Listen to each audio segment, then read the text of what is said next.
Dentro dos pontos essenciais de reposição volêmica, não só há uma discussão enorme em relação à terapia dita por meta, mas há modelos de cuidado, né? E os modelos de cuidado hoje horizontais, como o ERAS, como o Acerto, o PSH, eles têm insistido em alguns pontos da reposição volêmica. E por que eles têm insistido?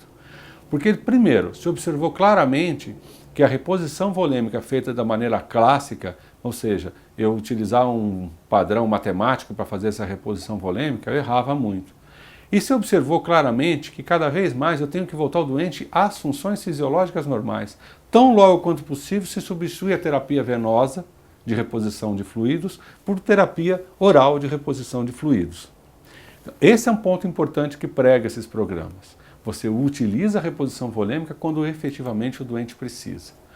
Então, quando a gente analisa grupos de pacientes de procedimentos semelhantes, por exemplo, cirurgia de cólon, que é um dos modelos mais clássicos de avaliação do ERAS, e observa fora do protocolo ERAS, ou seja, qual é a nossa prática no dia a dia, a gente encontra uma enorme variabilidade em relação à reposição volêmica desses doentes. Tem um estudo americano muito interessante, com quase 500 hospitais, que mostra que para a mesma cirurgia de cólon, o volume infundido variou desde 600, 700 ml até quase que 24 litros nas 24 horas.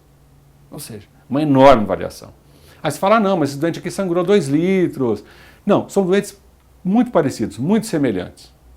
E se a gente for recordar de alguns tópicos que a gente abordou aqui, por exemplo, a reposição de qualquer medicação que é diluída em volumes de 50, 100, 100, 200 ml, a gente não leva isso em consideração na nossa contagem de reposição volêmica, e isso está sendo feito.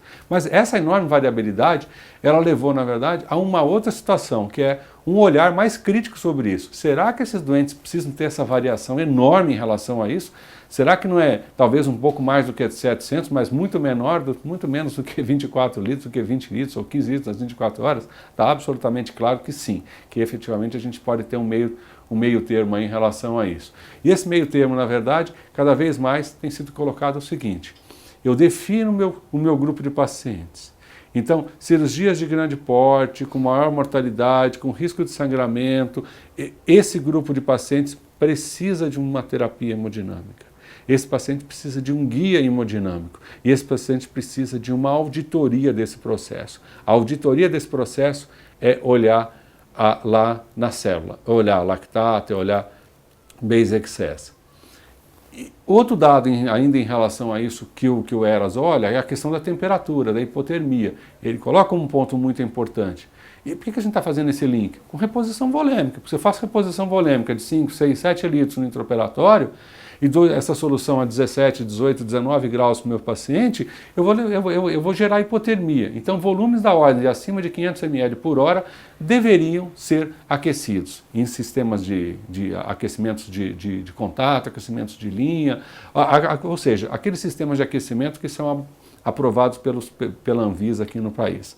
Então, aquecer líquido também é um dado importante, porque quando o doente tem hipotermia, ele aumenta a incidência de infecção e de complicações pós-operatórias.